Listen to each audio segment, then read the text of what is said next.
The Stone Zone with legendary Republican strategist and political icon and pundit Roger Stone. Stone has served as a senior campaign aide to 3 Republican presidents. He is a New York Times best-selling author and a longtime friend and advisor of President Donald Trump.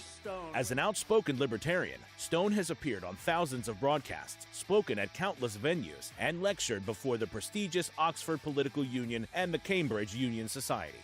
Due to his 4+ decades in the political and cultural arena, Stone has become a pop culture icon. And now, here's your host, Roger Stone.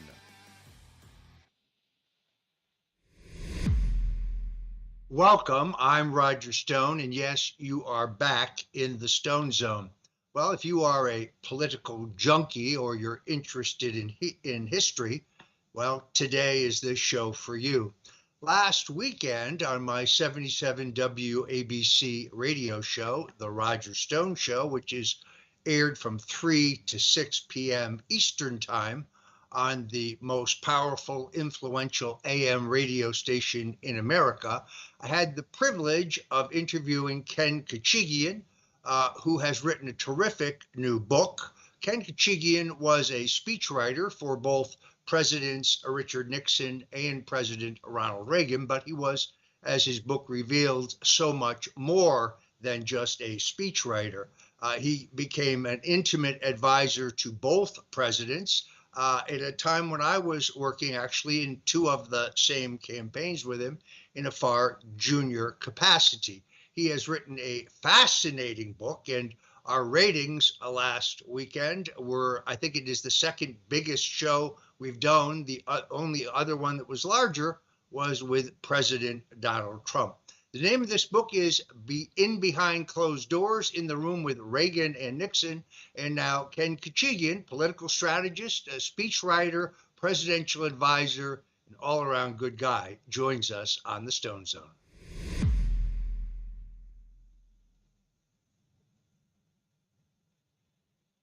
We have a sound issue.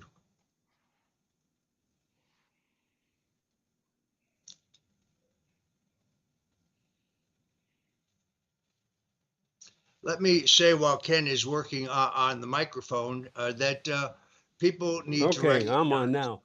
Oh, great. Terrific. There we go. I apologize. Sorry, my bad. Hi, Roger. Great to have you with us. So, as I said, you have produced an extraordinary book here. Anybody who wants an intimate, riveting look at what happens inside the Oval Office, inside Air Force One, at Camp David, and the Western White House, and this crucial and important role that Ken plays, not only as a speechwriter for President Richard Nixon, not only as a speechwriter for President Ronald Reagan, an advisor to both, a trusted aide, but a man who plays a crucial role as Richard Nixon, the consummate politician, the only man to serve on 6 national tickets, advises Ronald Reagan not only how to win the presidency, but then how to retain it in 1984. Ken is, as I said, our show last weekend on 77 WABC was the second largest show we have had. It's very interesting because, of course, I lived in these same times, quite junior to you.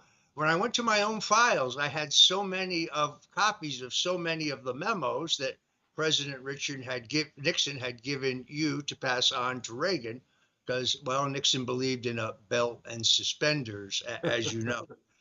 Let's start with the old man, as we called him. People have this caricature of Nixon that's been painted by the hostile liberal press, but I know what he was really like, but you spent even far more time than I did with him. I spent most of my time in his post-presidential years. You were right there in the fire with him. Tell people about the Richard Nixon that you knew. Well, he was the consummate leader.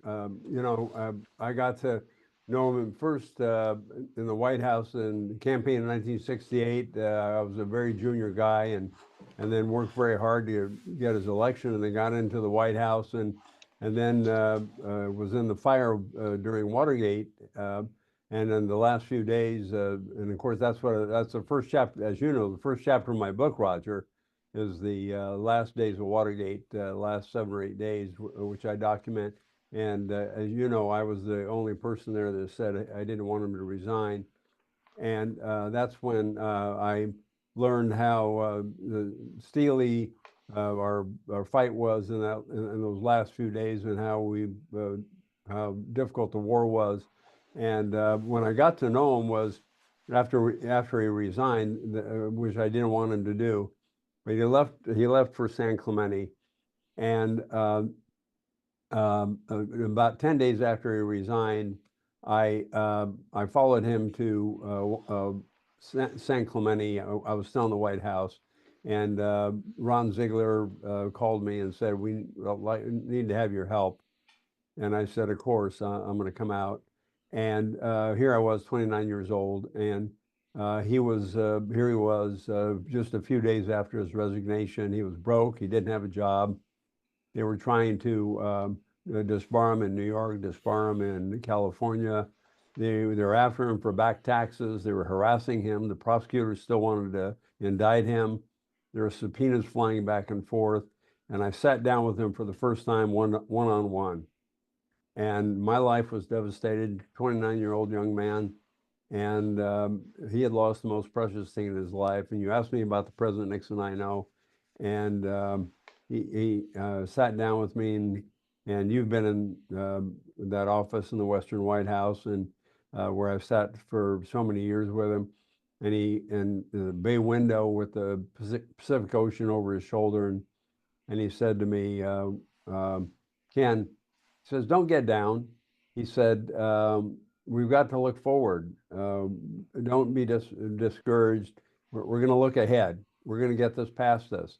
And I thought, oh my gosh, I thought my world had come to an end, and I thought his world had come to an end. So he asked me about the Richard Nixon I know, and so he was a fighter. He always looked ahead. He wanted to move on and get on with his life. And this is something he had done for the entire time since 1946, 1947, when he went after Alger Hiss. And he took on the entire establishment of the entire United States and the State Department and the Eastern Establishment Press, Roger. This is the Richard Nixon we all knew. He was, above all else, a fighter. He was also a very wise man. He's also a very kind man. People have created this caricature of some kind of ogre. No, he was very kind. He had a phenomenal memory. He knew my wife's name. He later knew my kids' names. He would always inquire about them. He knew what my favorite drink is because he used to mix martinis for him.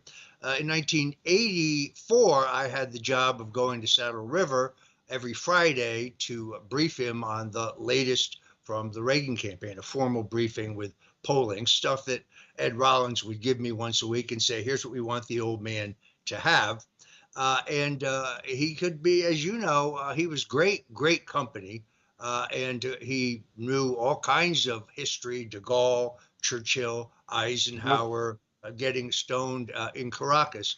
This morning I wrote a piece for Substack on Bob Woodward, because Bob Woodward is, as we both know, a liar, lied in his books about Richard Nixon, lied about the Iran-Contra situation with Bill Casey, claimed that Bill Casey gave him a deathbed confession regarding his role in Iran-Contra at a time that Bill Casey had been incapacitated with a brain tumor and no longer had the capacity of speech. Lies later about the conditions under which we got into the Iraq War. Lies about John Belushi and his celebrated biography of that comic. Here, I guess, is the point. It is Woodward who is kind of the first in the media who knows of the taping system, which ultimately brings President Nixon down. It also established that while Alexander Haig, the president's last chief of staff, knew about the taping system, he delayed telling Nixon that it was likely to come up in the Senate Watergate hearings, denying the president the opportunity to file an emergency injunction under the principle of executive privilege. Those tapes that question worked its way through the courts. Those tapes ultimately, of course, would bring Nixon down, although you and I agree that they're misinterpreted in many key pieces. Here's my question. Governor John Connally, who Nixon admired for his toughness and his swagger, urged the president to destroy the tapes. I think others did. Why do you think he did not destroy the tapes? They were his property at the time. Right. And Pat Buchanan urged him to destroy the tapes as well. Yeah. You know, I think it's just that Richard Nixon was such a man of integrity. He believed he'd really done nothing wrong. And he had such a sense of history, Roger, that no matter what happened during Watergate, no matter what the consequences were, no matter how history ended up judging him, that there was so much history on those tapes of the resolution of the war in Vietnam, the opening to China, his decisions that he made with regard to the Soviet Union, the SALT talks, the anti-ballistic missile decisions he had made, the ABM treaty he did with the Soviet Union, the great decisions he had made that would eventually, over a period of dozens and years, a quarter of a century and 200 years from now, that he would be judged differently, and that history would benefit from the fact that those tapes be out. So I think he thought that if he destroyed those tapes, that forever they would think that he would be, because that he would be destroying evidence and that they would be presumptively guilty on his part for doing so. So he basically he was such a man of integrity, and people don't give him credit for that. So he didn't destroy them, not because he thought he was guilty, but because he thought he was not guilty. Yeah, interestingly enough, one of the things he told me was that one of the reasons he didn't destroy them is because they proved that he was the architect of the end of the war in Vietnam. He was the architect of SALT, the Strategic Arms Limitation Agreement with the Soviets. He was the architect of the overture and bringing China in out of the cold. And he feared that after his death, Henry Kissinger, who implemented those policies, would take credit for them. So I guess he really knew Kissinger. The other thing I find interesting here, Ken, is the controversy over the president. Well, let's get to President Reagan. People have really misunderstood Reagan.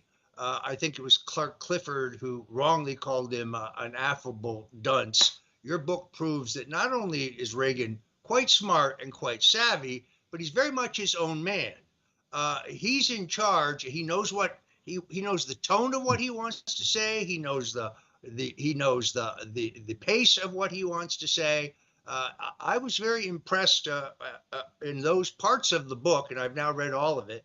And folks, you can get this book, In Behind Closed Doors, in the Room with Reagan and Nixon. Yes, you can get it at Amazon or Barnes & Noble or Bookshop or Target or Walmart, but you can also go to ReaganandNixon.com, ReaganandNixon.com, and you can get your copy there. This is a book you absolutely do not want to miss.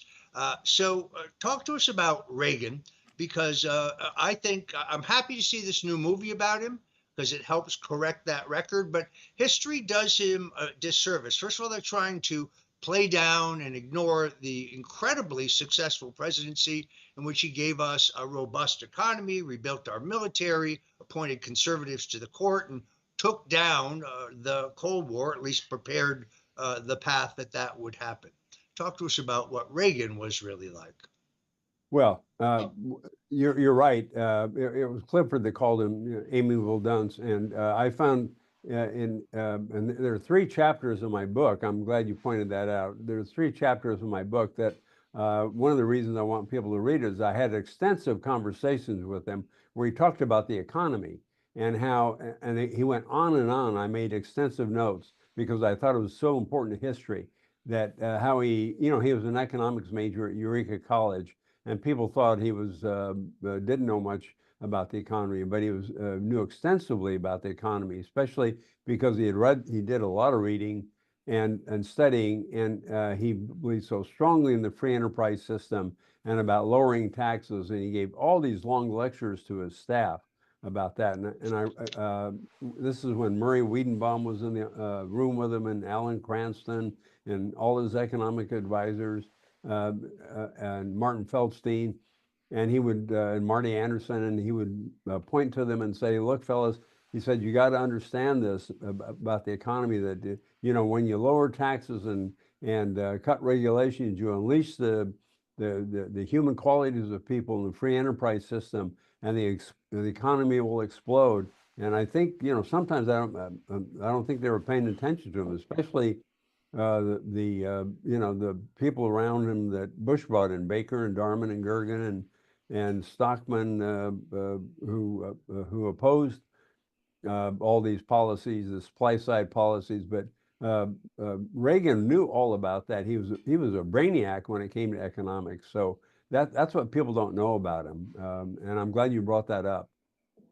Yeah, I totally agree. I think Reagan's embrace of deep tax cuts, which had been used by President John Kennedy to lift all boats and to foster economic growth, and his turn away from the root canal wing of the Republican Party, who just wanted to sell austerity. Reagan understood, like Jack Kemp, who I think really brought him to this philosophy, that it was a positive, uplifting message of unleashing economic opportunity, as opposed to the austerity, which was, you're just going to have to accept less as we you know, cut spending.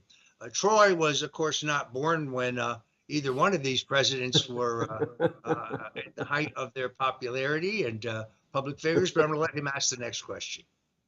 Well, thank you, Roger. I appreciate it. And my question is, I try to relate this to modern times. When we see the attacks that were launched against Nixon, they were obviously successful. And we look at these attacks now against Donald Trump. And my question to you, sir, is what do you think Donald Trump can take from the Nixon situation, from what happened to him, and apply it to what he's going through right now? What can he really take away from that as something to learn and build on, as somebody who's been, subject to these attacks? Well, I think he needs to focus more. He needs to not try to get diverted and not try to divert his attention in the way he's been doing. He needs to focus on the policies that have been successful. Troy, he had such a successful first term with his policies, his economic policies, his international policies, his defense policies. The fact that he had a peaceful 4 years in his term of office. And so if he could deflect attention away from the negative that he deals with in his life, and focus on the success he had, and then point to the future, I think like Nixon did, and move forward, move on, move forward, look ahead. I think that'd be very positive for him. I know he's dealing with a lot of slings and arrows and problems. My advice to him is let your surrogates deal with that. You've got a lot of surrogates out there like Roger Stone and a lot of capable people. Let them hit the bad guys, and let the other ones take the shots for you. I think my advice to Trump is to rise above it all and use the strengths you have in your office and be presidential. I think that's very, very solid advice. Recently, Chris Wallace said that if Reagan was alive today, he would not be supporting Donald Trump. Since I introduced Donald Trump to Ronald Reagan in New York in 1979, and they hit it off extraordinarily well, I don't think Chris Wallace knows what he's talking about. Reagan was most certainly not a neocon. Reagan's policy was that of Eisenhower. It was a peace through strength policy, a more traditional, conservative, hardline, anti-communist foreign policy. He wasn't a neocon. I think if he were alive today, he would most definitely be supporting Donald Trump. Your view, Ken? I never like to put words in the mouth of President Reagan. People ask me that all the time, but here's how I answer that. Reagan believed in lower taxes. Donald Trump believes in lower taxes. Reagan believed in a tighter budget and cutting back government, and Donald Trump believes in a tighter budget and cutting back government. Ronald Reagan believed in a strong national defense, and Donald Trump believes in a strong national defense. Ronald Reagan believed in a strong foreign policy, one of strength, and Donald Trump believes in a strong foreign policy and one of strength. Now, when you put all that together, where do you think Reagan would be? That's my answer. So let people reach their own conclusion. So I don't put words in President Reagan's mouth, but I compare their two feelings and philosophies and records and let people make their own decisions. Isn't that logical? Yeah, and they both, of course, understand the dangers of communism. They're both hardline anti-communist, something that they have in common. The other interesting piece, there's a lot of interesting stuff in this book, folks. By the way, it's, again, In Behind Closed Doors, In the Room with Reagan and Nixon by Ken Khachigian. Yes, you can get it at Amazon and Barnes & Noble, Bookshop, Target, Walmart, if you want to pay a multinational corporation that hates your guts. Or you can go to ReaganandNixon.com, and I believe you can get a signed copy there. That's what I would recommend. But if you love history and politics, and people are endlessly interested about Richard Nixon, and Reagan is being disserved by the media today, this really is the book for you. I cannot recommend it more highly. I urge you to get a copy. One of the things you talk about, Ken, is the decision by President Reagan, when he agrees to go to Bitburg, Germany, to go to the Bergen-Belsen concentration camp. He got a lot of criticism for agreeing to do that, but he had given his word, I believe it was to Helmut Kohl, the German leader, and he refused to back down. This put enormous pressure on him, and therefore I have to believe some pressure on you, to say the right thing so that the world would understand why he was doing it. Certainly not paying homage to the horrific Nazis. Many people said this was his single greatest speech. Others say that it's up there with his call to Mikhail Gorbachev to tear down the wall. What's interesting is that former President Nixon, once Reagan told him he was not going to buckle, that he was going to go, Nixon wanted it known that he had advised Reagan to follow through, not to break his word, and he asked me to be sure that I leaked it to a reporter at the Washington Post, which I did at his request. He and Reagan both took some criticism for it, but your speech really encapsulated why he did it. I went back and read it. It is a masterpiece. Talk to us about that time.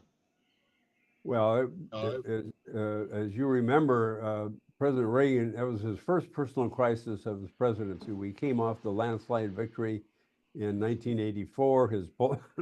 His polls were coming just skyrocketing. He had a 67% approval rating, and then all of a sudden, when this crisis came, where his advance man messed up, and before he was going to go to Germany and place a wreath at the cemetery where they found Nazi soldiers buried there, and the whole world didn't want him to go. Congress didn't want him to go, and he was being accused of anti-Semitism, and the press there was a big press uproar, and Nancy was fighting with him. Mrs. Reagan didn't want him to go, but he had made a commitment to Helmut Kohl that he had to go. And by the way, you'll recall we had Pershing missiles in Germany at the time, so there was a military strategic purpose for going as well. And you rightfully point out that President Nixon supported him quietly and sent him a long secret memo, a classified memo that is now declassified, that I reprint in the appendix of the book. But the pressure was on to redeem himself with the world and to show that there was a purpose of going there, and that also that he did not hold views of anti-Semitism, and that he was sensitive to the Holocaust. And so Nancy demanded that someone come in to help him work on a speech. to redeem himself, and they picked the Bergen-Belsen concentration camp. And so I was flew in on the red eye from California at Mike Deaver's request, personal aid to President Reagan, and met with President Reagan. That was the worst moment I'd ever seen him. He was down and out. He was feeling so poorly, and he was sad when I met with him. And but he said, we've got to come up with some words here. And he had left it to me pretty much to come up with the phrasing. And I started working on it. I went back to California, then I came back again, and finally came up with some phraseology, mainly inspired by my own feelings of memories that were stirred by memories of my my own childhood, hearing about my father talk about the Armenian genocide. So I knew what it was like to talk about the Holocaust, the feelings that the Jews felt during the Holocaust. So that sensitivity flowed from my hand to the paper, and then to Reagan, and he only changed 3 words in that whole speech. Have you seen the movie? You told me actually on the radio you had seen the movie Reagan by Yes. Mark Joseph. I liked it enormously. I was kind of disappointed that Lynn Nofziger wasn't in there, to be honest, because he was such a crucial character, Reagan's press secretary, and who had worked also for President Nixon. Really a character, a great man. But what was your impression of the movie? Well, I thought on the whole, movies are dramatizations, Roger. It's Hollywood, but on the whole, it was a very good movie, and it was a very important movie, and it captured Reagan very well. You can't put a whole life into 120 minutes or 118 minutes or whatever it was, but Dennis Quaid did a very good job. And I thought John Voight's portrayal of that KGB agent was excellent. I sat next to him in the showing that we did here in Newport Beach, and I thought, wow, you still got it, man. He was so good. And the portrayal by Penelope Ann Miller of Nancy Reagan was, I thought, spot on.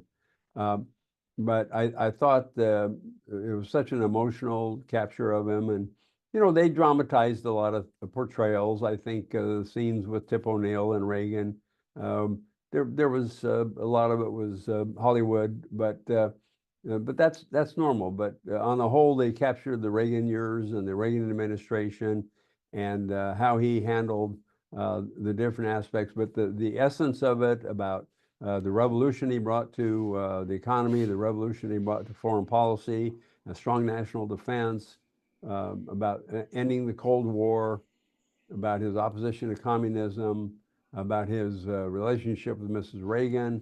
All the broad picture things were very, very important, Roger. I think that's the main thing to take away, and Quaid did a good job in that.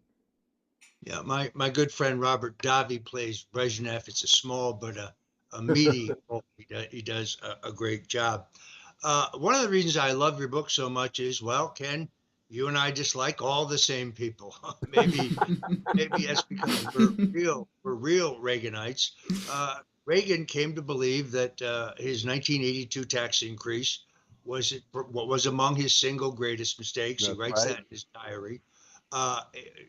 Tell us how the 82 tax increase happened. Well, he was maneuvered into that.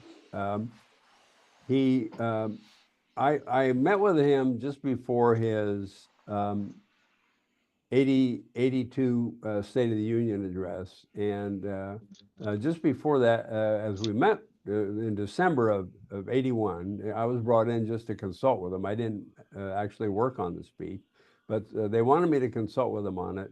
And boy, he gave me this long lecture about we can't increase taxes, that was a big mistake Maggie Thatcher made in London when she switched her view on taxation and increased taxes, and that he would never do that, and it suffocates enterprise And he went through the whole economic lecture with me.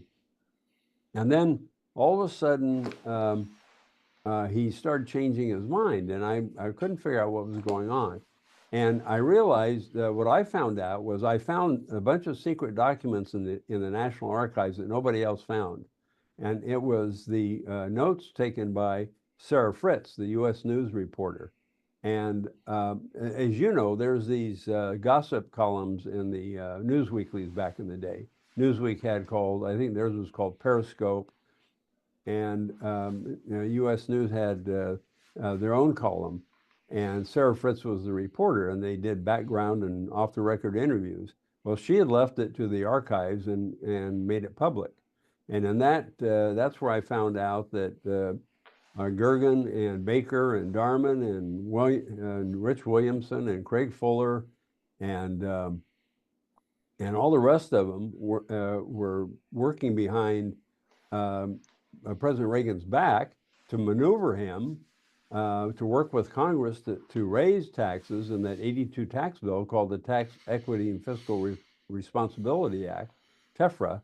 And they told Reagan, look, Mr. President, you're going to get $3 of budget cuts for every dollar of tax increase.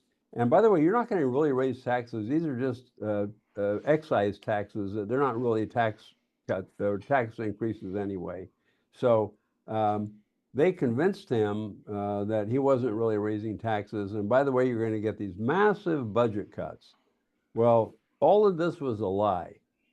And they conspired with the Senate, and I'm afraid to say this almost, that they conspired with Bob Dole and others in the House who convinced them that he was going to get these budget cuts. But they lied to him, Roger, as we found out. And instead of getting the budget cuts, they actually, for every dollar of tax increase, he got $1.74. For every dollar budget cut, he got $1.74 of tax increase. So he got it just the other way around.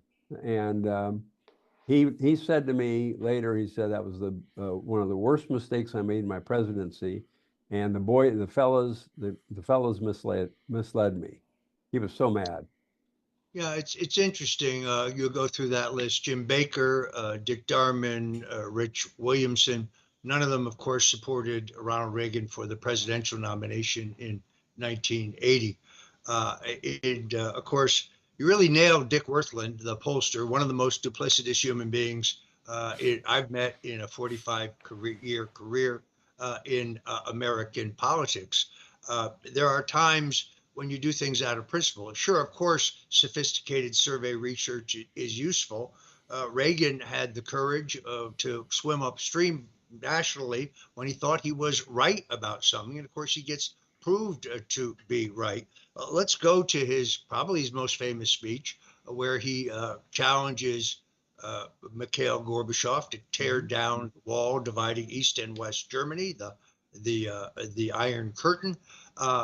The State Department, according to the Reagan movie, but also other historical documents, indicate that his Secretary of State, George Shultz, may have been opposed to that. There's no question that the striped pants set at Foggy Bottom were against it. And in the end, although the movie indicates that Dana Rohrabacher wrote that line, I think you told me on the radio it was young Peter Robinson, a terrifically talented speechwriter. But that was a great victory for Reaganism. That was him telling those in the neocon wing of the party, in the nascent, growing neocon wing of the party, that no, we were not going to drop our strident anti-communism, and we were going to bring down the evil empire. It was an amazing moment. It was, and the fact is that the State Department, they never wanted that line in the speech. They opposed it. They kept fighting it, and the speechwriting staff, and I give Peter credit, fought for his language to keep putting it back in, and it was that was one of those moments in time when the president needed to rejuvenate his anti-communist spirit because, you know, through all the Geneva summits, it was beginning to look like he was sort of softening his position. And in private letters to me, two private letters to me, President Nixon was expressing concerns that he thought that Reagan was beginning to look a little soft in terms of his positions with Gorbachev, that Gorbachev was taking advantage of Reagan. So it was good that Reagan was taking a tough stance once again and showing the Gorbachev, look, I'm not back. I may be showing some slippage in my negotiations, but I want to let you know that we're still going to have a tough position here. And sometimes rhetoric can help you take a tough stance on foreign policy that the private negotiations can't. So that speech was very, very critical in reestablishing his position and helping set the stage for George Bush to finally end the Cold War. All right. Well, we have time for one more question. Troy, seniority wins out in this case. Your book, I think, has a very important analysis of Nancy Reagan, a woman who was a fierce defender and supporter of her husband and protector of her husband. She had an innate ability to see those who were seeking to help themselves rather than help Ronald Reagan be a great president. I had my own experience with him. She was coming in 1980 to Darien, Connecticut, to a women's Republican event. I picked her up at LaGuardia, but it was a chilly day, and I had noticed that, so I bought a Pashima shawl on the way.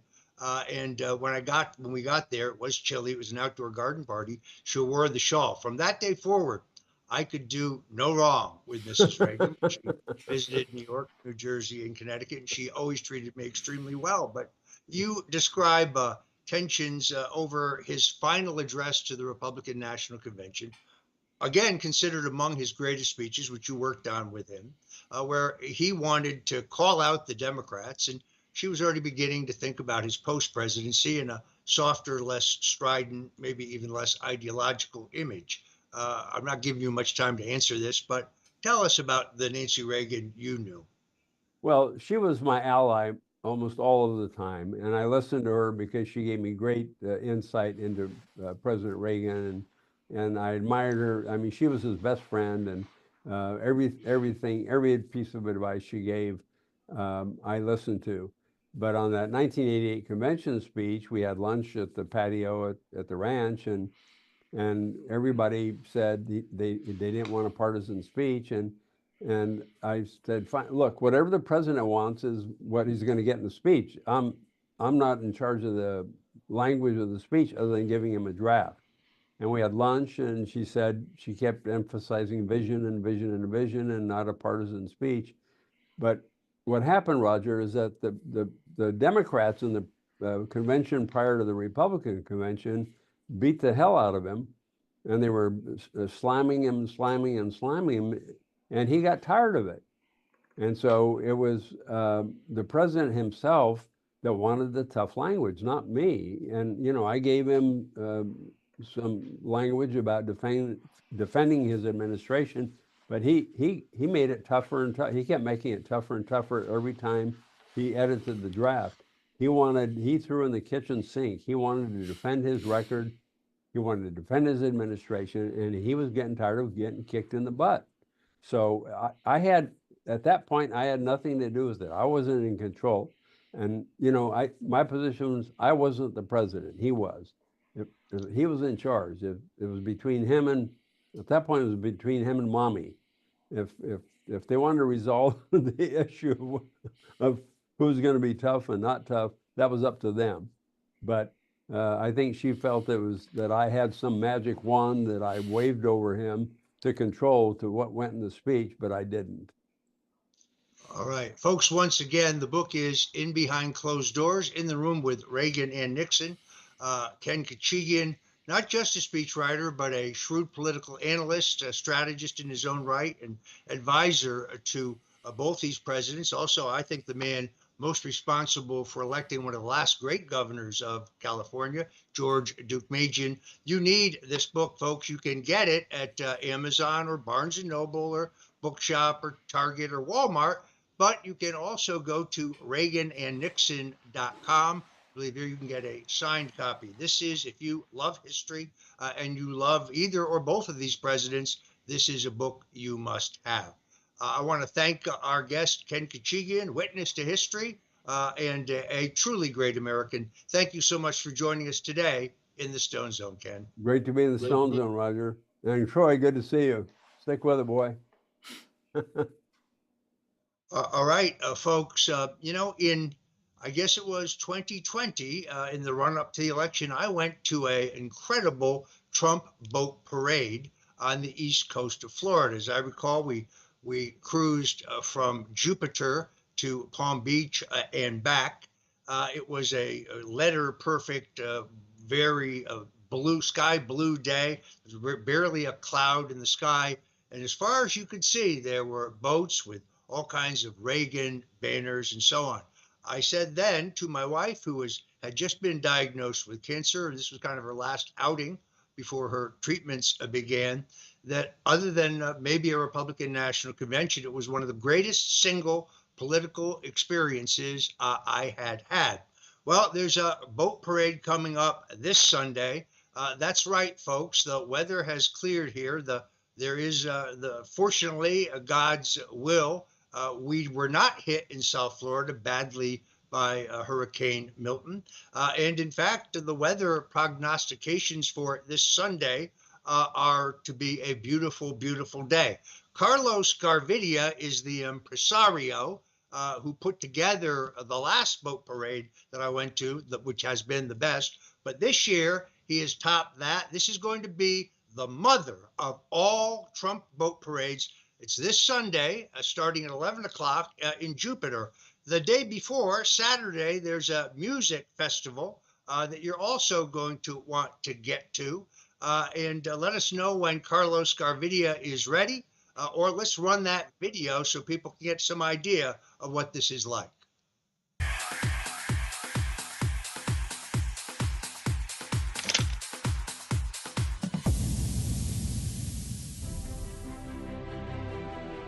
His story begins in Jupiter, Florida, where Carlos was diagnosed with COVID-19. In March, I got sick with COVID. I was hospitalized. For the Gavidia family, life has been less than normal for the last 2 weeks. I've been sick a lot before, but never 11 days straight fever. Despite the local hospital's refusal to administer hydroxychloroquine, Carlos chose to believe in the president's backing of the medication and acquired the drug. And I was so grateful to President Trump for the concoction medication because it saved my life that I hung my Trump flag and 30 complaints in 3 days to bringing that flag down, contacted the Coast Guard, and I was able to wrap it and name it Trump. And that's how it came about. From that moment on, he was now known as the owner of the official Trump boat, gaining national attention. Carlos began to help plan boat parades called Trumptillas, not only locally, but nationwide. I started putting it out on Facebook, putting events out there, contacting my friends in California, New York, New Jersey, Virginia, making that movement grow. And here it is, coast to coast, nationwide, and I am honored to be part of it. These Trumptillas have become immensely popular across this great nation. Truly a movement created by the people, for the people. There's a lot of people out there supporting me and this Trump movement. Don Jr., Kimberly Guilfoyle, Pam Bondi, Hogan Gidley, Roger Stone, and Laura Loomer. We're all here for one reason, to help elect President Trump. This great movement is one of peace, love, and unity. We want the nation to know that we officially place any and all unlawfulness on notice. It is families waving flags. It's peaceful. There's never been an issue, no problems, and no burning, no looting, no fighting, because we're here for the future of America, and that's why we bring our kids to these Trump movements. We invite every American to join us in this peaceful and patriotic movement by hosting or creating your own Trump parade, by air, land, or sea. Reach out to everyone with a warm smile and an open heart and become part of this movement. I have my First Amendment rights to choose who I want to support And guess what? That's why I live in America. I will not stand down. I want President Trump to be elected because he is here for freedom and the right for everybody to have their voice heard. Let the message be clear. We are all Americans and pledge to honor one nation under God, become indivisible with proud liberty, seeking justice for all. All right, here is the man who is behind this Sunday's incredible Jupiter-based boat parade. This is the mother of all boat parades. This will be the biggest, most incredible boat parade in American history. You're going to want to be there. I just did a Substack piece in which I got the days reversed, but to be clear, the boat parade is on Sunday. It starts at 11. There is an American musical festival on Saturday. That is, I believe, 12 to 5. But here is the man himself to tell us what can we expect. Carlos Gavidia. Roger, thanks for having me on board, buddy. Thank you. Good to see you again. I'm so pumped about this. The last one was one of the most amazing political experiences I've had in a 45-year career. And given what I see you have laid out here, I think you're going to top it. So tell people what they can expect. Okay, so let's start with Saturday. And first of all, thank God it has blessed us, because I was worried sick about I'm flying in all the artists and we're doing a big music festival, America First Music Festival, and we turned it into a fundraiser for Saturday. So believe me, I was stressed up until I woke up this morning, and we have clear skies even now. And by Saturday, Sunday, it's going to be epic. So on Saturday from 12 to 5 at Harbor Place, we're having America First Music Festival, and we've partnered with Samaritan Purse to raise money. We started about now it's been 48 hours, and we're at the 24,000 mark.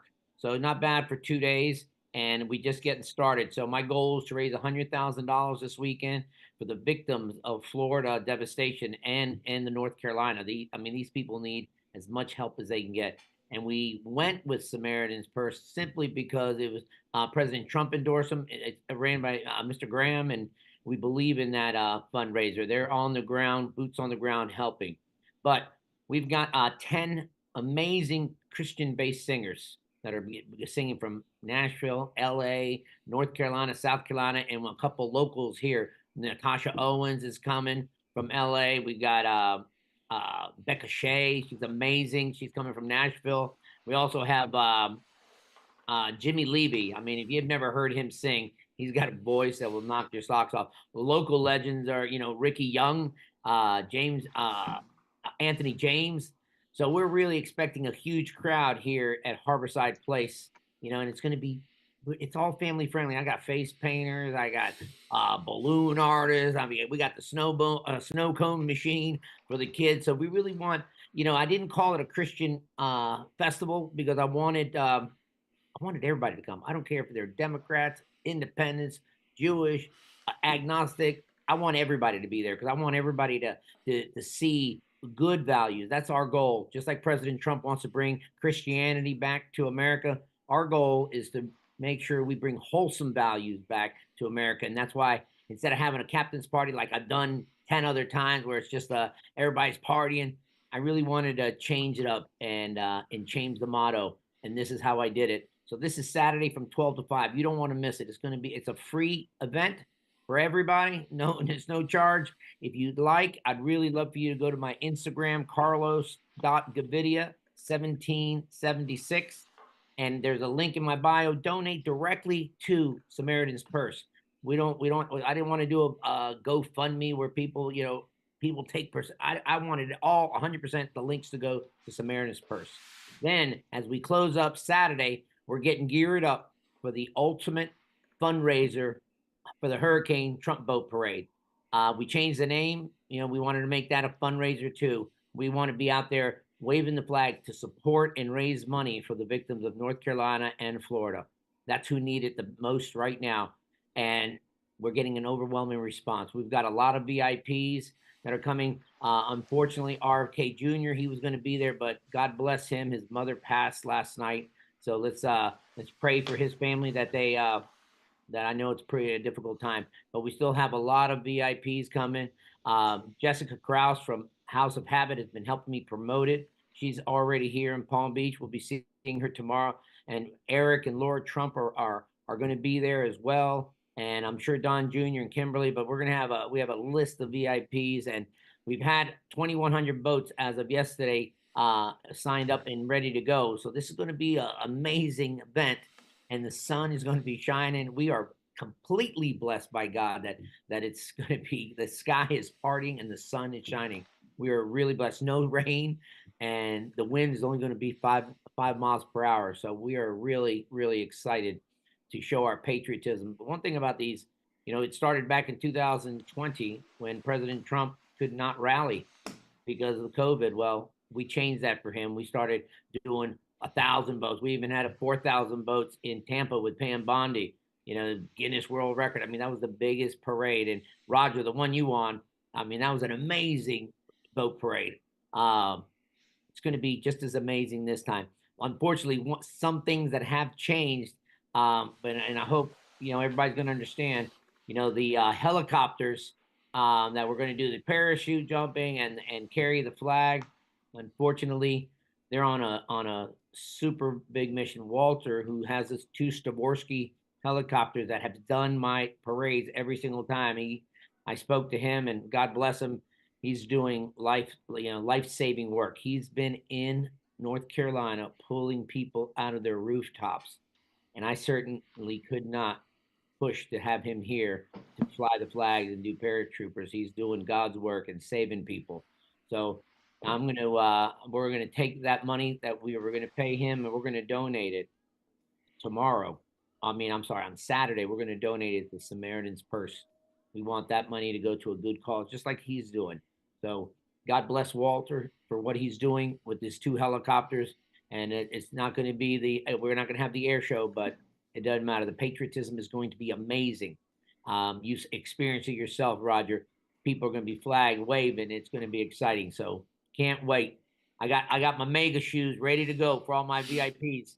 They're amazing shoes. I got a pair for everybody. And that's it. And it's going to be amazing. You don't want to miss it. This could be the last Trump boat parade ever, because President Trump is this is his last term he's going to get, because he's going to win. And hopefully we can get Eric to run, and then we'll do more Trump boat parades for Eric Trump. I like that idea. Carlos, you are indeed a man of very deep faith. When we first heard that there was a hurricane headed this way, I texted you and I said, "Oh my God, is this going to ruin the boat parade? Are you going to have to reschedule?" You said, "No, absolutely not. Everything's going to be fine. God has us." And I said, "Well, gee, I don't know.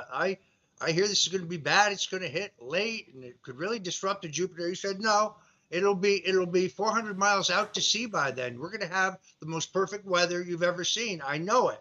And of course, you've turned out to be absolutely right. So just so folks are not confused, this is happening. Saturday is the music festival, 12 to 5. Carlos, tell people where that is. It's going to be at Harbor Place in Jupiter, Florida, right next to the Wyndham Grand Hotel. It's right there at the amphitheater. We've got the whole amphitheater. We've got all the vendors, meaning the restaurants are going to have food carts out there. They're going to serve drinks. It's family friendly. I've got rented like 400 chairs for the people to come.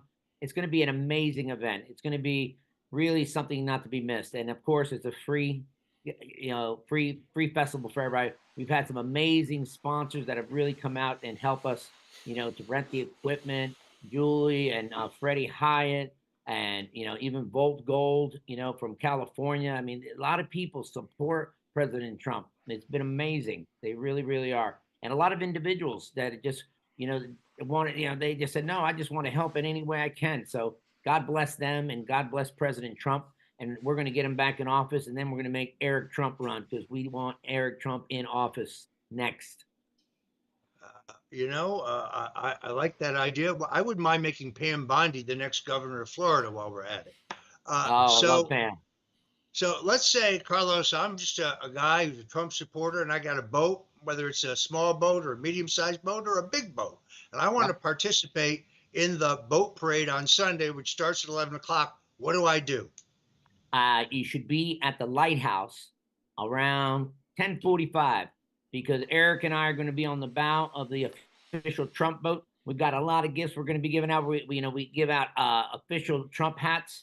So be there to get some gifts from Eric.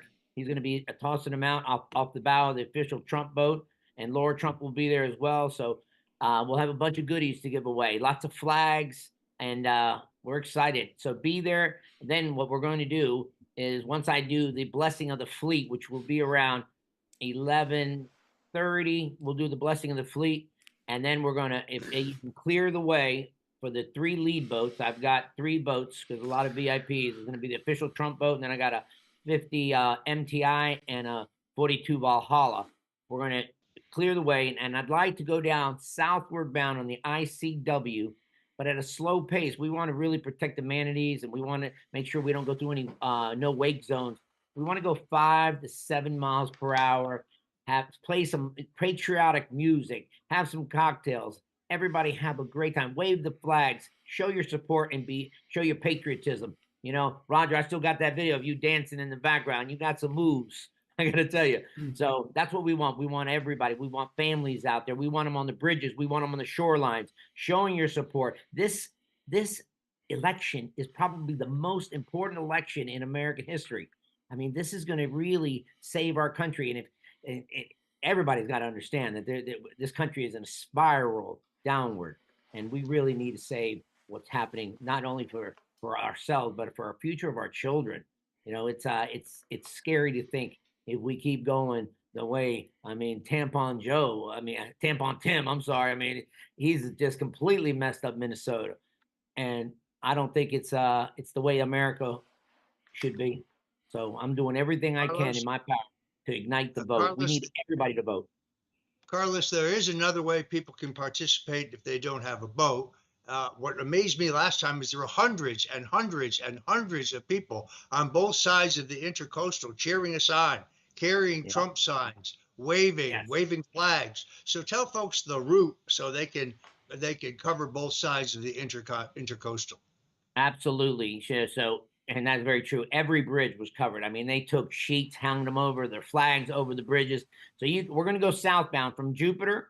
We're going to go down southbound. We're going to pass the notorious Admiral's Cove on our right. We're going to keep on going all the way down till we get to Jupiter, past the inlet. We're going to go all the way down to Peanut Island. When we get to Peanut Island, we're going to go to the right, which is westbound, and circle around. And then we're going to do a flotilla there at Peanut Island. So once we're there, everybody's going to tie up. We're going to have a big party for a couple hours, and that will end the ultimate Trump boat parade. It's going to be an amazing party. All right, folks, those are the details. The boats, I assume, will return to Jupiter after that, yes? Yes, of course, yes. Because you got to get your car somehow. All right, Carlos Gavidia, the impresario, the man himself. You don't want to miss this. Music concert Saturday, boat parade Sunday. Troy, you ought to come down for it. It's going to be amazing. Thank you, Carlos, and God bless you for putting this all together. Folks, we're pretty much out of time. Don't miss this boat parade. You want to be there. Be a part of history. On behalf of Troy and myself and the whole crew here at StoneZONE.com, God bless you and Godspeed, and we'll see you Sunday. A man who's gone through hell, but he's kept going, and he's smart, and he's strong, and people love him. Not everybody, but people love him and respect him. Roger Stone. Where's Roger Stone?